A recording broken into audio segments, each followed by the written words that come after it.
para obter certos benefícios que decorrem da estimulação que o exercício provoca no seu organismo. Né? Isso também, parte disso aqui é Ferraz, Dantas e Betty Prelo. Tá? Né? E por que jogo, esporte, dança, ginástica? Porque isso é da tradição da educação física, simplesmente por isso.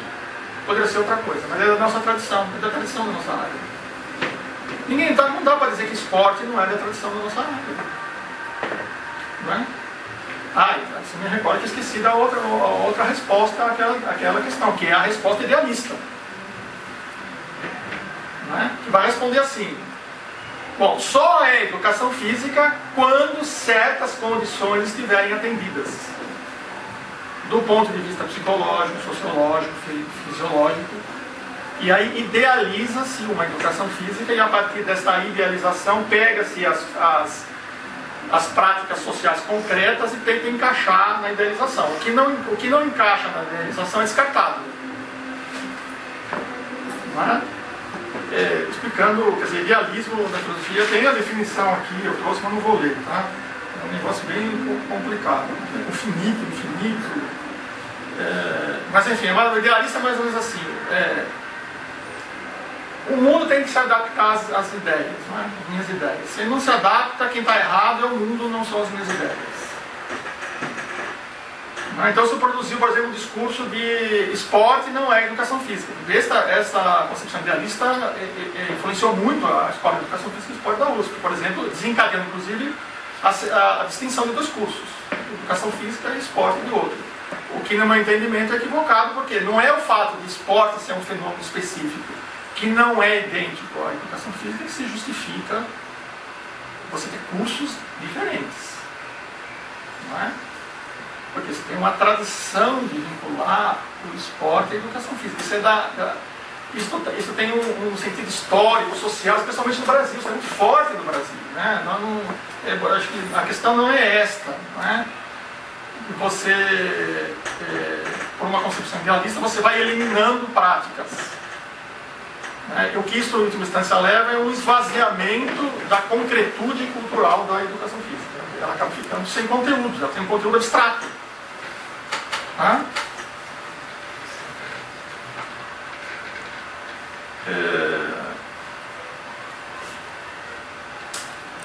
Agora, esta investigação, indagação, questionamento, problematização, implementação, avaliação dos sentidos culturais e potencialidades de estimulação do organismo, ela se faz sempre em relação a e em relação com sujeitos concretos, que são as crianças, os jovens, os adultos, os idosos. Né? Seja no âmbito institucional, em que essas pessoas são alunos na escola, por exemplo, são atletas do clube, seja no âmbito não institucional, é o sujeito que faz caminhada ali no Parque do Ibirapuera, ou que anda de bicicleta aqui na cidade universitária. Tá? Ou as crianças que brincam no playground. Tá?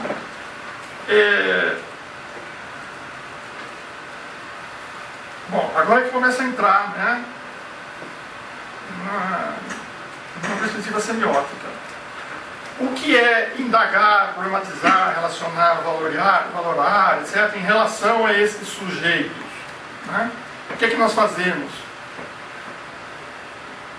nessa relação com sujeitos e os sentidos culturais, as potencialidades de estimulação? É um processo de significação. É um esforço de significação. Né? E aí o que é significação? Vou dizer o Regis de Moraes, o professor em primeiro lugar, saliva de. Né? Os que inventaram isso aqui, eu já vi professor que não dá aula porque não tem energia. Não é porque está escuro, não tem energia, então não dá aula porque não tem. Então dá jogo, como é que eu vou dar aula? Hoje eu tive professor, né? Agora uma péssima letra. Significação é o seguinte, ó. Você tem um signo primeiro, que Peirce chama de objeto, não interessa muito a definição. Se tem um signo segundo, que Peirce chama de representante, Né? Quando você faz o que ele chama uma relação interpretante entre esses dois signos, você gera um terceiro signo, um signo terceiro. Tá? Ou seja, você faz um processo de significação. Isso vale desde um raciocínio de inferência, que seria a significação mais elaborada, mais sofisticada, até você ouve uma música, você lembra da mulher amada que você perdeu e né? Aí você fica com vontade de chorar, ou de dançar, ou de escrever um poema, ou de se suicidar, né? Isso é verdade, tá? Mas é... Oi? É um signo segundo. Vou dar um exemplo. Eu já dei um exemplo aqui, né?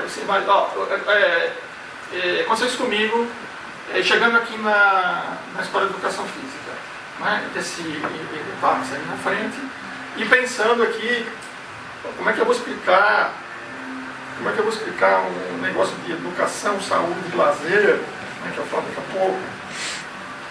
Aí eu me deparo na frente da escadaria principal, eu não sabia que tinha esse prédio bonito aqui, novo antes, aparentemente um atleta com a camisa escrito Santos Futebol Clube, né? E alguém conversando com ele, aparentemente um aluno aqui, não sei se era daqui, ele dizendo assim para ele, não, porque nós vamos fazer um treinamento do esforço muscular e de não sei o quê, né? Então veja, quando eu vejo aquele atleta com a camisa do Santos, isso me invoca alguma coisa, né? Que nunca é total. Quer dizer, eu vejo lá o jeito com a camisa do Santos, é só uma parte do signo que está se mostrando, né? Bom, é alguém que gosta de futebol, ou é um atleta do Santos, né? De categorias inferiores, eu vejo que alguém está fazendo teste aqui na Escola de Educação Física, né? Aí eu ouço o que o cara fala. Então, o esforço muscular e tal, aí eu fiz uma relação interpretante e falei, eu vou falar de educação, saúde e lazer, mas onde entra o esporte? Entenderam? Eu fiz uma relação interpretante que gerou uma significação sobre aquilo que estava acontecendo lá.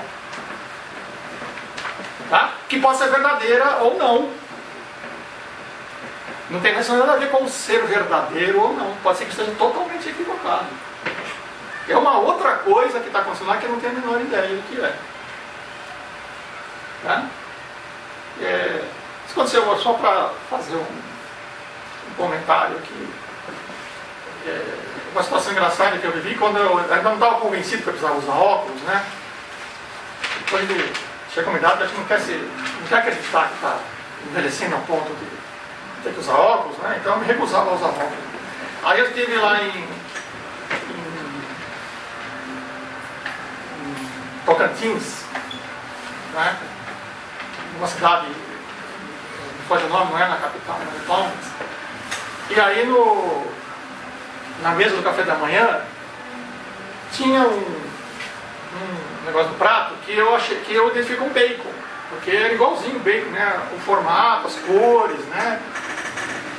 Eu falei, bacon, aqui eu comi bacon de manhã, eu comi bacon, né?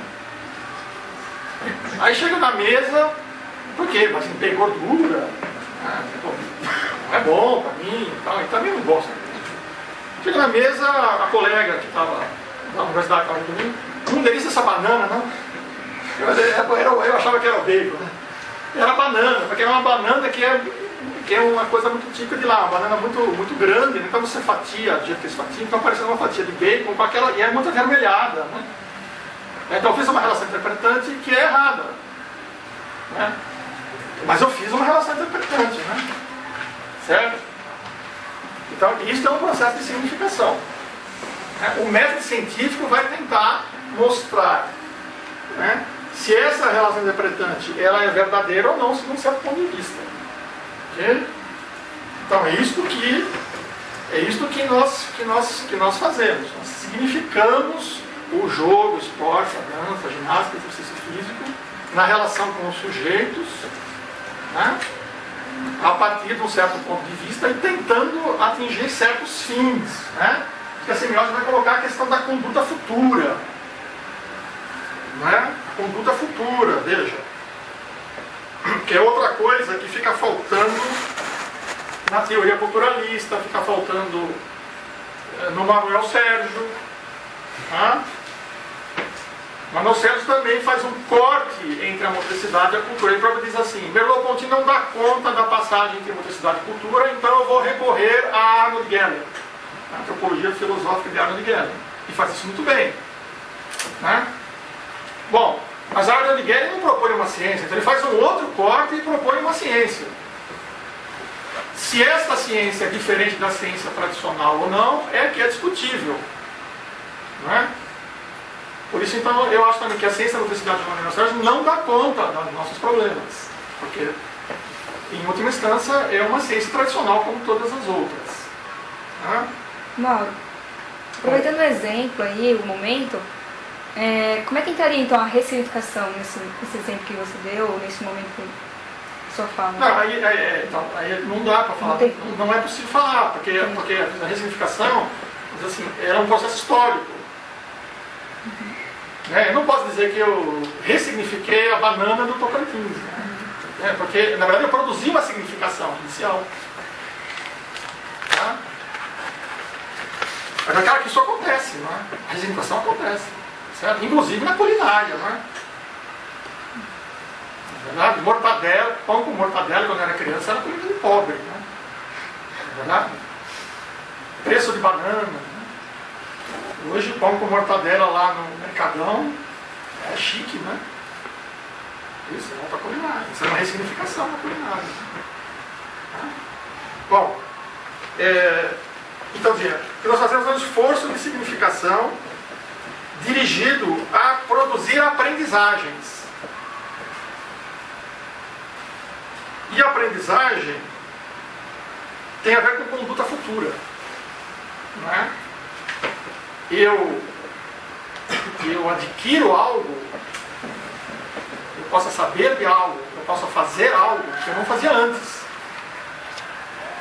Então, a aprendizagem, no termo semiótico, é aquisição de valores e ou conceitos e isso é importante, e mudança de conduta.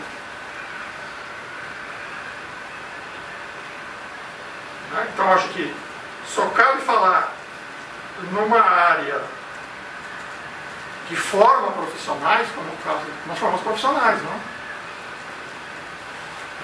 Se esses profissionais são capazes de produzir nesta interlocução com os sujeitos, e que eu não gosto, não uso mais a palavra intervenção profissional, porque intervenção é algo autoritário, né? Você intervém para impor alguma coisa. Eu prefiro falar numa interlocução. Isso seria muito fácil acabar com o problema do sedentarismo, da obesidade, né? Você bota um monte de soldado com metralhadora e manda todo mundo andar, né? Quem não andar vai preso, né? Quem não fazer exercício físico vai preso, né? Não é assim que funciona numa sociedade democrática, né? Você precisa convencer as pessoas, né? Como é que você convence as pessoas? Aí que tem que entrar uma teoria da aprendizagem. Nenhuma dessas respostas, nem a culturalista, nem a idealista, nem a de estudos da saúde, dá conta de uma teoria da aprendizagem. Daí a acusação, entre aspas, que eu não instituo de razão, dizer que nós só produzimos discursos bonitos, que não têm efeitos práticos. Tá? Então, eu estou investindo nessa questão. O que é a aprendizagem? Aquisição de valores e ou conceitos e mudança de conduta. Portanto, não é? A resposta que eu estou dando, né, na próxima, por favor, é que agora então a segunda pergunta: de que a educação física é educação? Isso quem me inspirou isso